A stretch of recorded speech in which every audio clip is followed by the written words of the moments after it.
Hi there, and welcome to today's episode of A Different Way of Seeing, a podcast where we talk all things disability. I'm your host, Lois Strachan, and today I'm talking to a woman for whom I have an immense amount of respect, Notukela Makohliso. Welcome to A Different Way of Seeing. You and I met a few months ago when we were both speaking at the same event, and I was completely blown away by your storytelling and the power of the message that you had to share. It is so good to see you again and to have you on the show with me.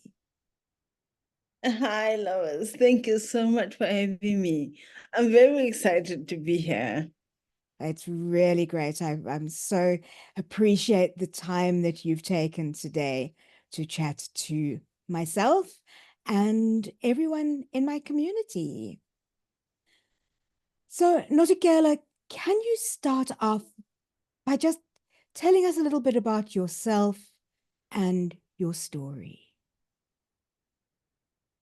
Yes.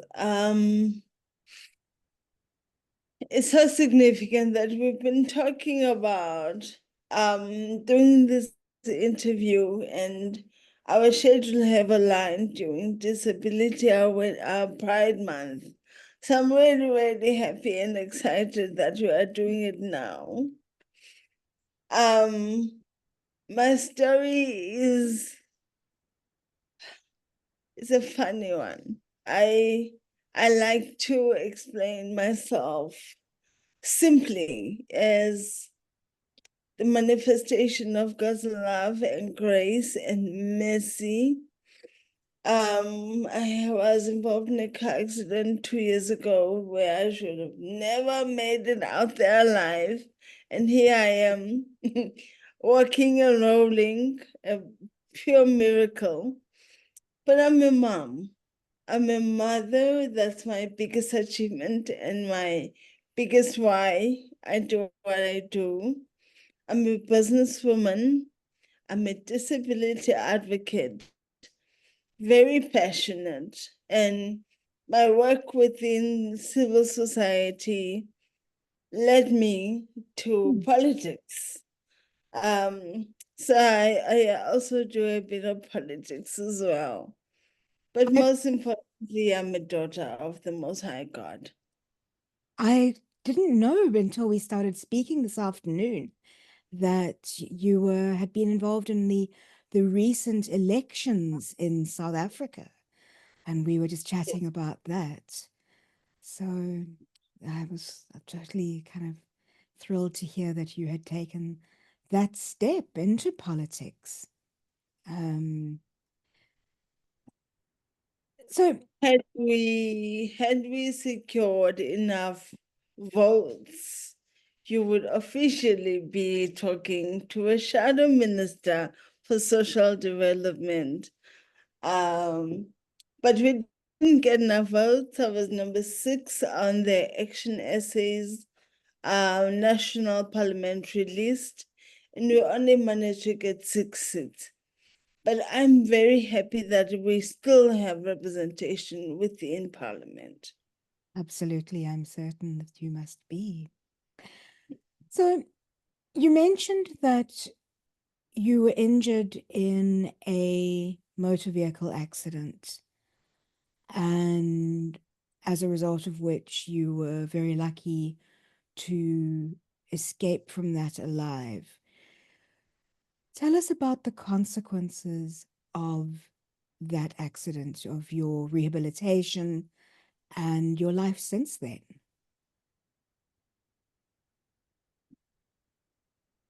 That was an interesting time. It was so life altering because I literally drove out of my driveway on the 24th of December, going to my business in town. Then I came back 4 months later being driven on a wheelchair. I lost my business. It closed down 2 months into my 4 months hospital stay.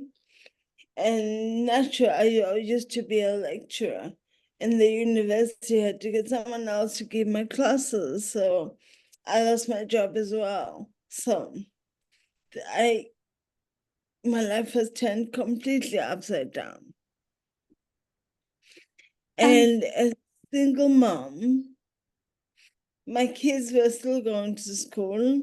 I still had to find a way to make do. But most importantly, I now had to find a way to recover. So it was a very interesting time that completely turned my life upside down. But you know what? Today, life has never been the same, and I'm okay with that. that's a very positive approach to take to what happened to you. How long did it take you to adjust to your new situation and to start moving forwards again? I cannot give it a time frame because it's a journey, Healing is a journey. So I had a period where it was just pure survival, having to find an alternative way to get it done, or you will not get done. Which then led me to a new part of my journey, which was the journey of discovery for me. And at that stage, when I was starting to find out, but I can drive. I just can't drive with both my hands because now I'm hemiplegic. My one weekend, I won't be able to use it. So I was learning to do things differently. Hence the term differently able started to really resonate with me for my personal journey. So it started making sense that no, having acquired a disability is not the end of the road. Could be seen as the beginning of the road, a different chapter. And I was quite enjoying not feeling like a bird that's got its wings slipped off, I was starting to find a different way of existing and living life fully. That's important for your healing journey and for you to be able to find purpose again. Mm. For me, it was very crucial.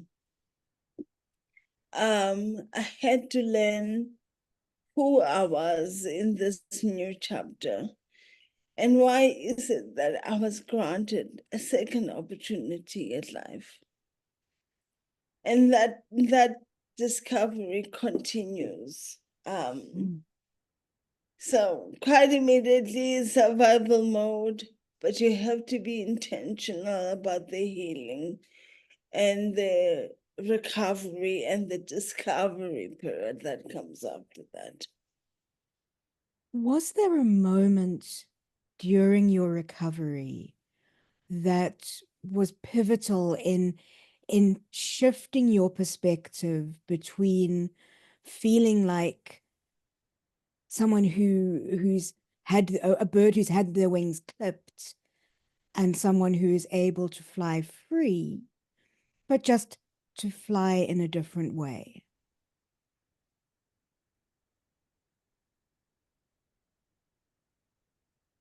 That's a very good one. I think because I had existed in life without a disability, Mhm. now having to face situations in life where I was pretty much unseen, I was invisible.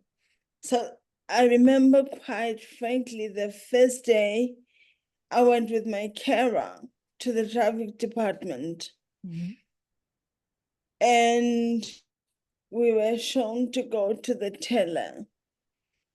And even though she was driving me, so I was in front of her.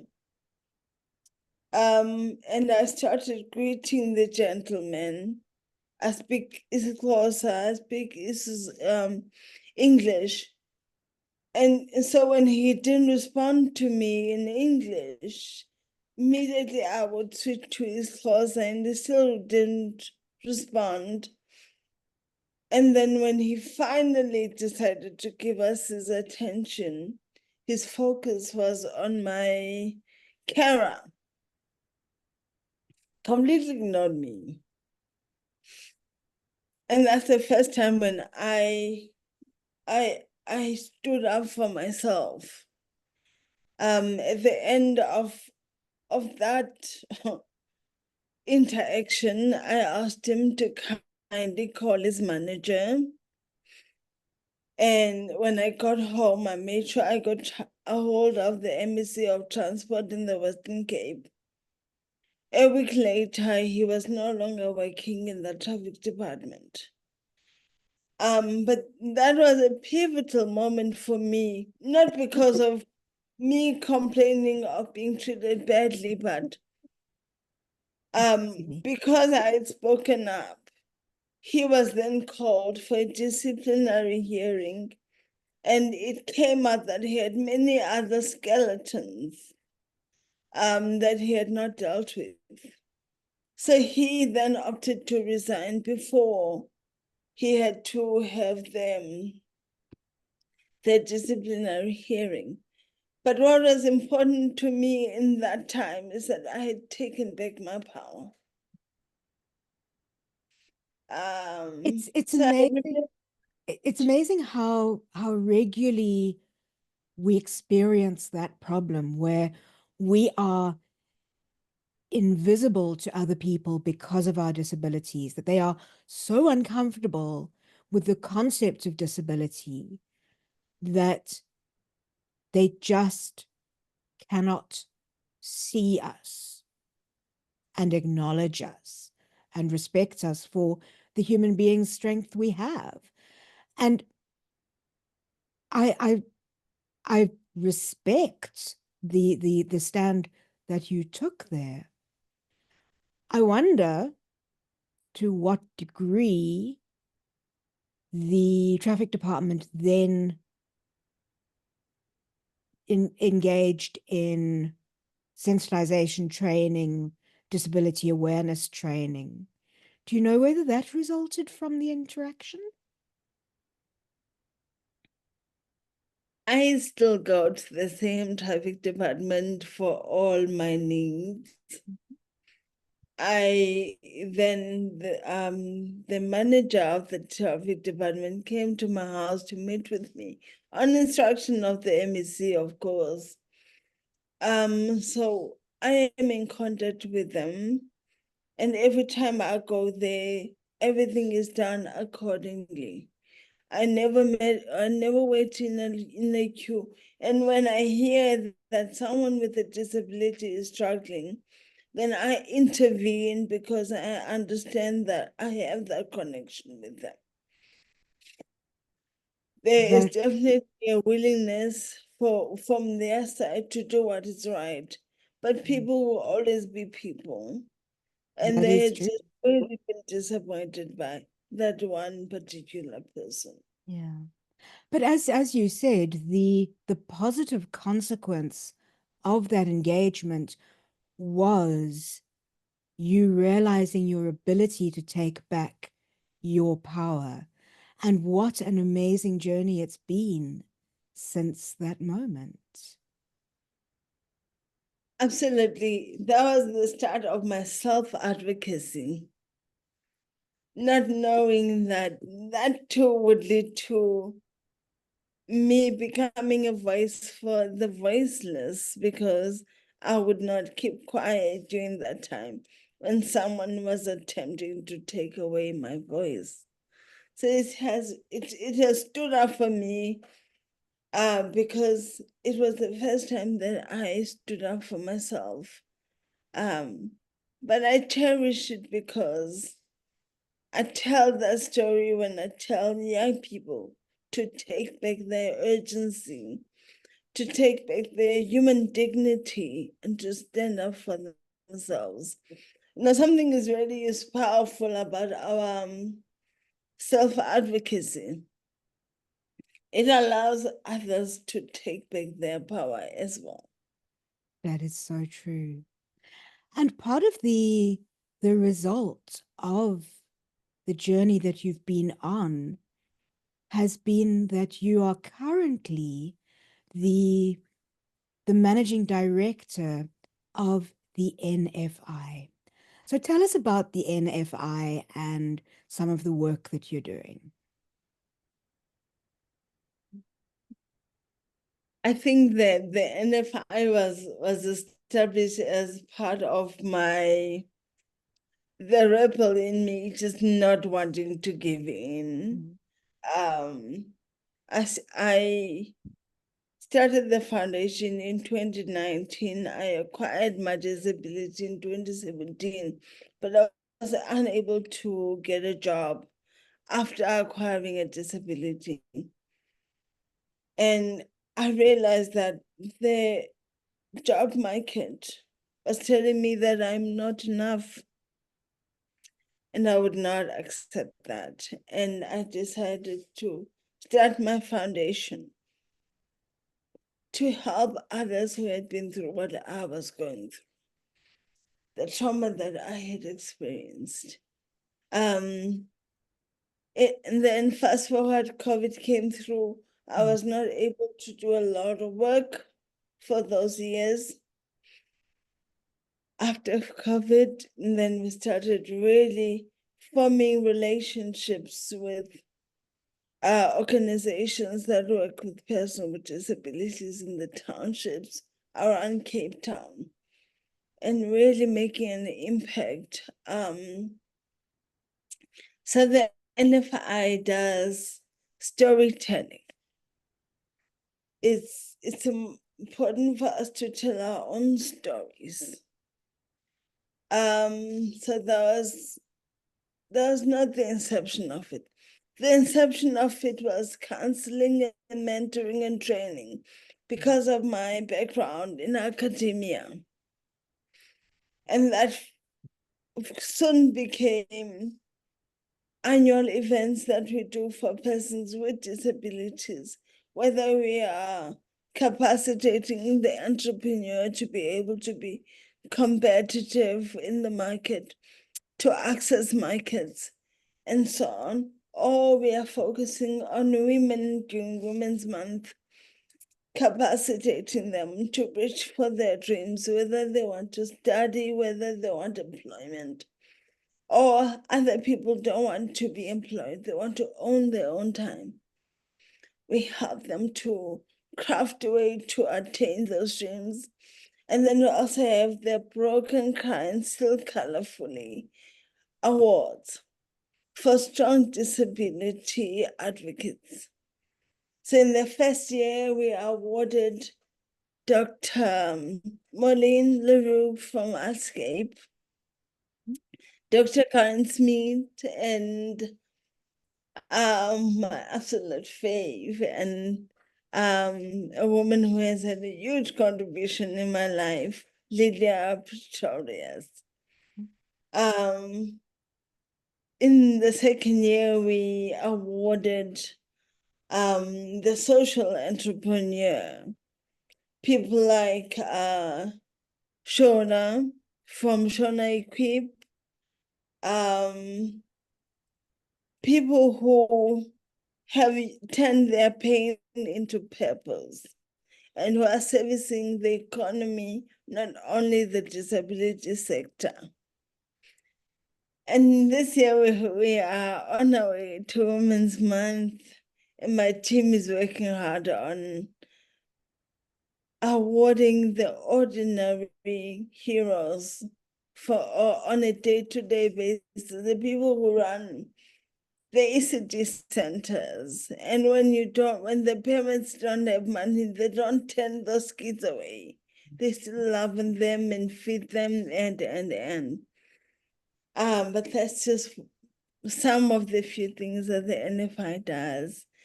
And then we also do storytelling. We have NFI production. We have 100% person with disabilities choir, as well as a theater group where we are able to put together exciting stories and tell our own stories in an exciting way, in an entertaining way, but the message is authentic and real. So the NFI is my happy place. It's a place where we do weird and wonderful things to help persons with disabilities fully live their lives and to thrive. I think when you and I met, we spoke about the the importance of showing people with disabilities what can be available, because so often people are deprived of even knowledge of some of the things that are out there in the world that they are able to engage with. So I love the work that you're doing. And I know whenever we and I speak, you're busy with something. You're on your way to somewhere, or just on your way back from an event or a product, you are constantly giving time and energy to to increase awareness and opportunities, and all respect to yourself and the NFI for that work. Thank you. Thank you so much. Now, you describe yourself as a social justice activist. Is there work that you're doing, I mean, over and above the disability sector, or is your focus mostly on the disability sector with your social justice activism?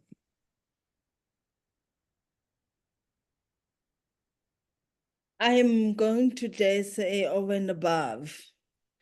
But the sector is my core.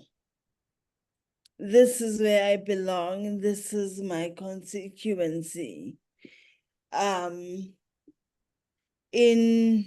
2021, during COVID, when everything was on a go slow, I applied to be part of the Future Elect Foundation, the Fellowship for Public Leadership. That was in 2021 that I was designated that fellowship. And fast forward, last year, Action SA came to me. Actually, Action SA, someone from Action SA saw me at a public speaking event. We're talking about the disability rights being human rights during Human Rights Month.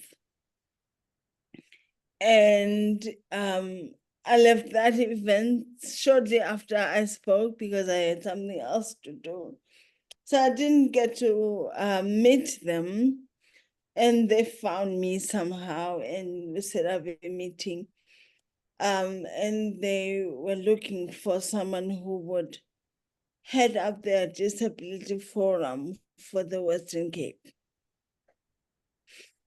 So now this for me, after I had done the fellowship for public service, my postgrad degree was political science.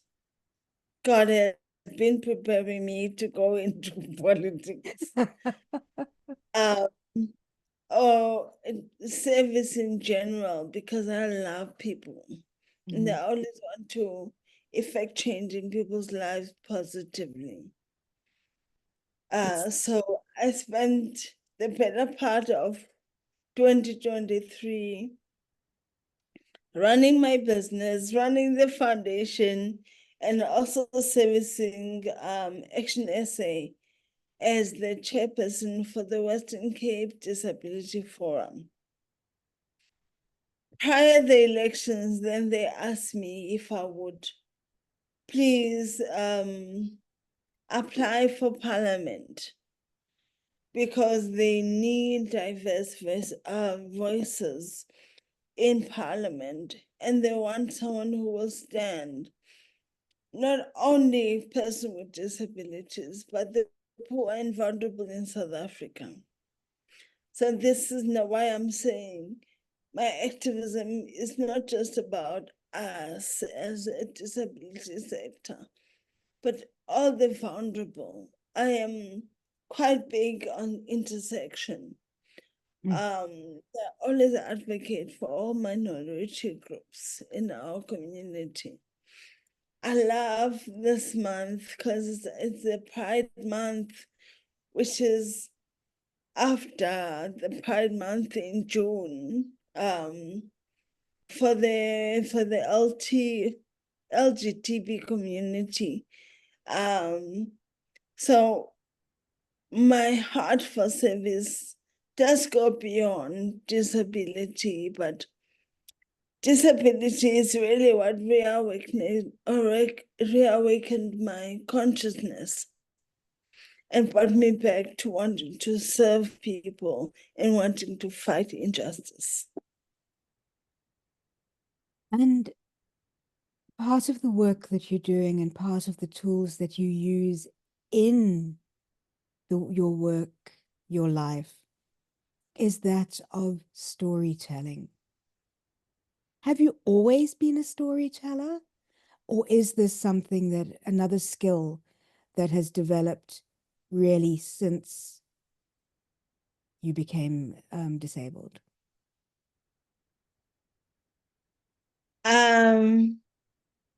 I think I've always loved storytelling, but since I acquired a disability, it was Lindiwe Mazibuko, our former parliament member. He's now the CEO, co-founder of Future Elect, who said it's important for us to take ownership of authorship. Because when you tell a story, the author is always the hero. Mm-hmm. So if we are going to dispel the many theories and false things that are out there about disabilities, the stereotypes, we need to tell our own stories. And if we fail to do so, someone else will do it. And we will have no charge of what perspective they tell those from. So I made it my duty to tell our own stories with authenticity, with quality, and dignity. So I absolutely love telling stories. I think it's crucial, and it's a very important part of the NFI. We love telling our stories. We love telling African stories. And we sing whilst we do it. We act while we do it. There's always laughter and love. We've explored the fun part of storytelling and taking back the narrative of the disability story and making sure that we have representation within the media, making sure that we are visible, because a lot of these people are not given opportunities because simply how their bodies present. Yeah. So it's important to create that space for us. I think so much of what you're saying resonates with me back to the word that you used earlier, that of agency, Yeah. and the importance of controlling the narrative around disability. For far too long, that has been owned and controlled by people without disabilities who feel that they have the ability and the position to tell our stories. And we know so well that often the stories that are told are those of triumph or of trauma. And that is only a very limited part of the experience of living every day of your life with a disability. So that word agency for me is so fundamental to what I'm hearing you say. Very true. Very, very true. Now, another part of your bio that I see, it's on your website, is that you are a writer. Is that also related to your storytelling, to journalism? Tell us about your writing. I've always been a writer. I don't always have a lot of time to write. So I've opted to do, because I write short stories, and I blog. So I call it literature in a hurry. And I feel like I have so many books inside of me. And part of the blessing of not having gone into public office is that very soon I'm going to publish a book. Ooh, exciting. But I have so many things that I must share. And writing has been a way of just also healing. It's Mm. very, yeah, it's very healing for me. So I write to let the world know what I'm about. I write to, and it's so funny how I always seem to connect things that people would not ordinarily connect.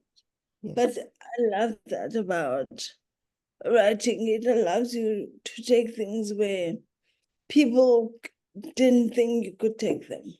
absolutely. That is so true. And we'll ask you a bit later on when we speak about, how people can reach out to you, whether there's anywhere that we can look for your blog and your writing, and that would be wonderful if you could share something of that with us as well.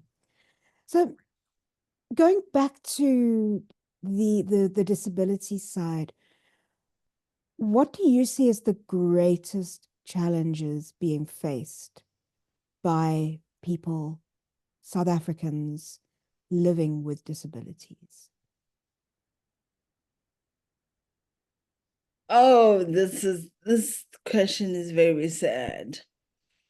It's very sad because the list is very long. Mm,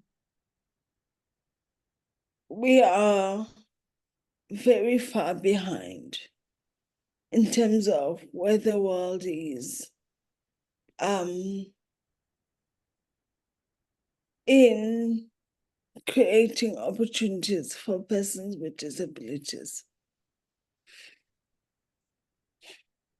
So I see a lot of potential. We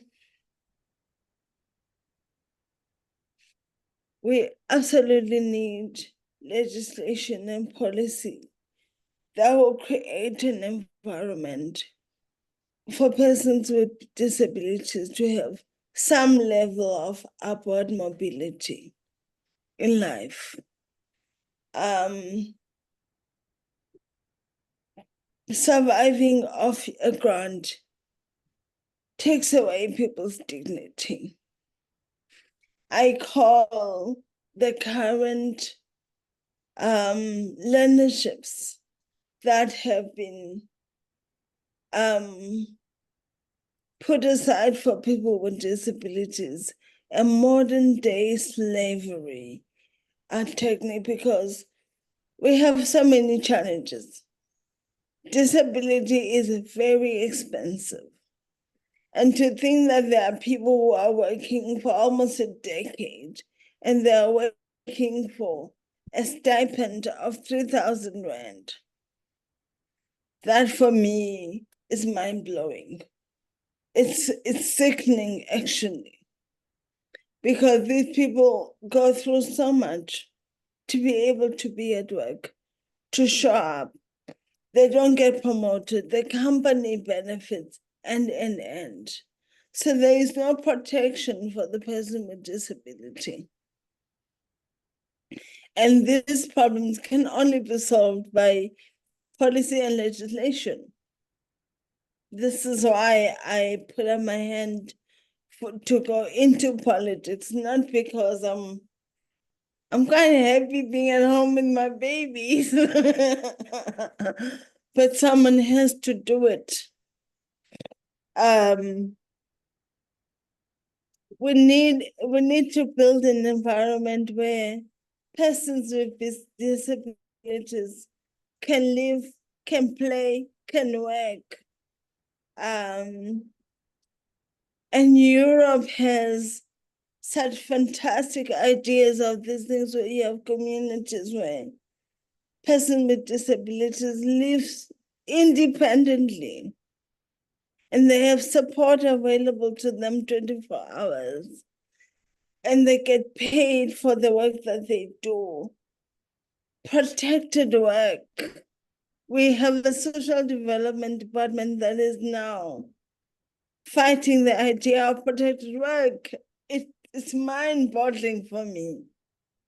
So yeah, I'm very passionate about this. We have way too much work to do. And I do hope that one day we'll have people who represent us in all three spheres of government to get our issues heard.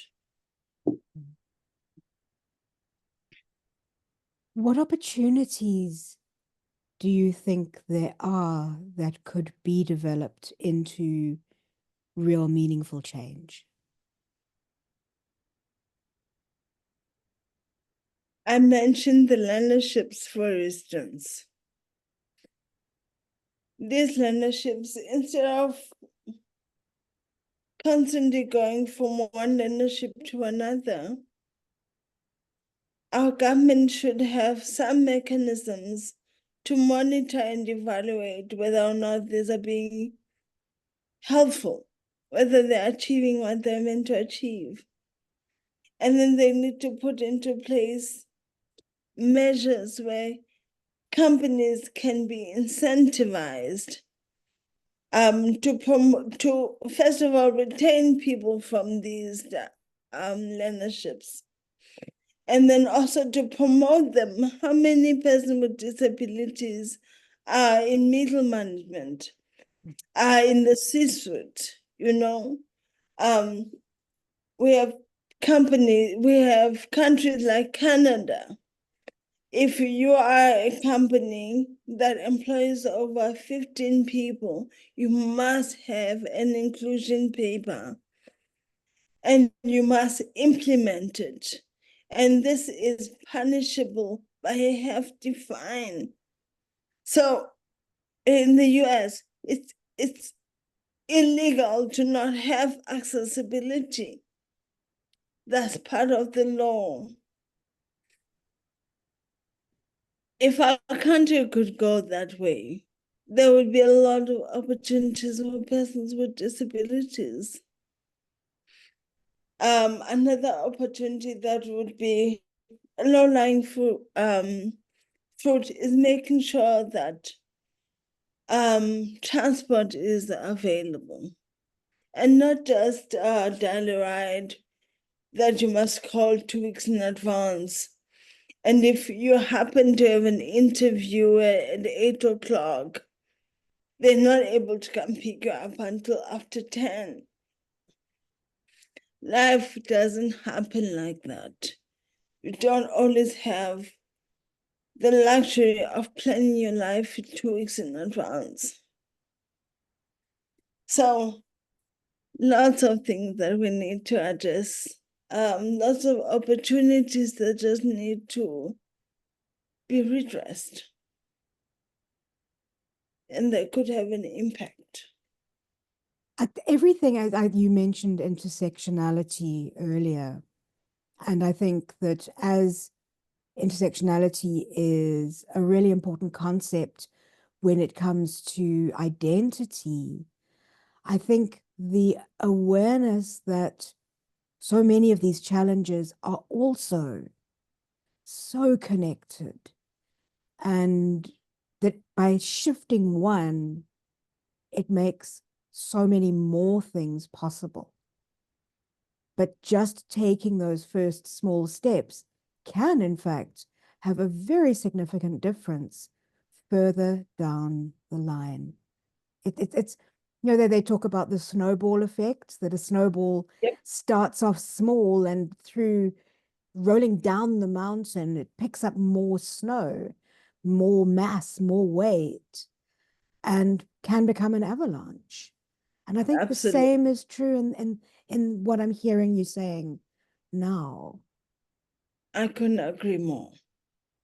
But we need to start small. Yeah.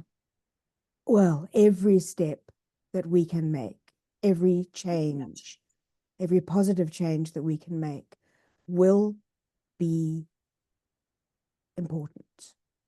Yeah.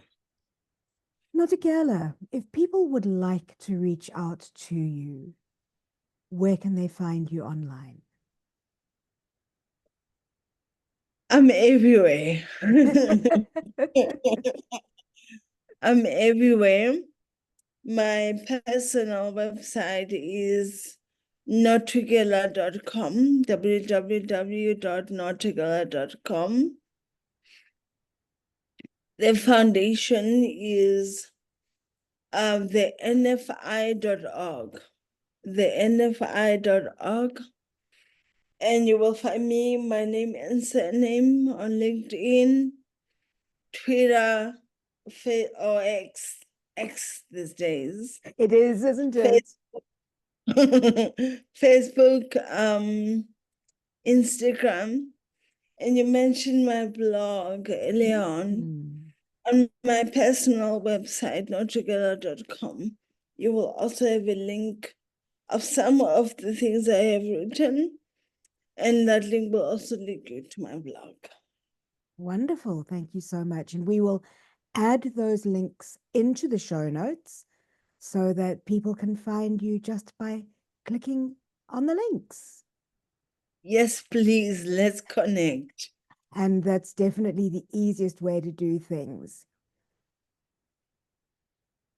So, as a final question, what advice would you give to a person who has recently acquired a disability?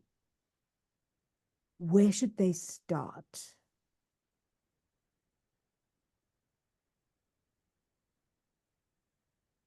For me, it was my faith. It was important for me to reach into a higher power. I think as human beings, we all need a North Star. And that will help you even in finding healing, in knowing that you are not alone, in knowing that you are safe. Because a lot of what I felt had happened because of what I had experienced, I no longer felt safe. Even the ground under me, which is solid, didn't always feel like it would hold me. So I needed to tap into a higher power, and my God, and my faith, and my family were my North Star. They were able to give me that power and that strength to move forward. And then Carry on. giving yourself permission to dream again.